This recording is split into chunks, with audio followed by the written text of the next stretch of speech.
రిషబ్ పంత్ అయితే న్యూజిలాండ్‌తో one day సిరీస్‌కైతే దూరమయ్యిండు. తను నిన్న ప్రాక్టీస్ సెషన్‌లో ఇంజ్యూర్ అయ్యిండు. మరి ఇప్పుడు తనకు మరి రిప్లేస్‌మెంట్ ఎవరిని తీసుకుంటారో చూడాలి. రీప్లేస్‌మెంట్ లేకున్నా ఏం కాదు మోస్ట్‌లీ. ఇప్పుడు ప్రస్తుతం అయితే కేఎల్ రాహుల్ ఉండు. అన్‌లెస్ కేఎల్ రాహుల్ గూడా ఏమన్నా ఇంజ్యూర్ అయితే తప్ప రీప్లేస్‌మెంట్ అవసరం లేదనుకుంటా. మరి రిషబ్ పంత్ చూడాలి. మరి మళ్ళా తను వన్ డేస్‌లో ఆడక చానా రోజులైతాంది. శ్రీలంక టూర్‌లో ఒక్క మ్యాచ్ ఆడిండనుకుంటా.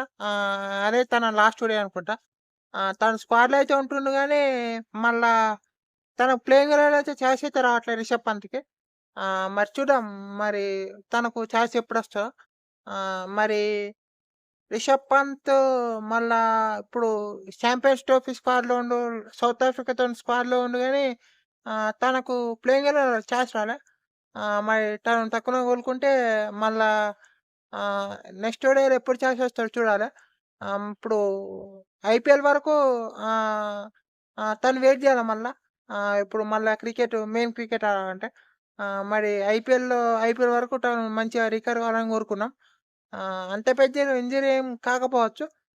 అప్పటి వరకు తను ఫైన్ అయితాడు కావచ్చు. మరిప్పుడు తన ప్లేస్‌లో ఇషాన్ కిషన్‌ని తీసుకోవచ్చు మోస్ట్‌లీ. ఒకవేళ రీప్లేస్‌మెంట్ కావాలంటే. లేదంటే సంజు వైపు వెళ్తారో చూడాలి. మరి చూద్దాం. ఇప్పుడు ఈరోజు మ్యాచ్‌లో అయితే కేఎల్ రాహులే వికెట్ కీపింగ్ చేస్తాడు. ఇగ మరి చూద్దాం మరి ఈరోజు మ్యాచ్ ఏమైతదో. రిషబ్ పంత్ టక్కున ఇంజ్యూరీ నుంచి కోలుకోవాలని కోరుకున్నాం. అంతే ఈ వీడియోలో. Thank you all for watching.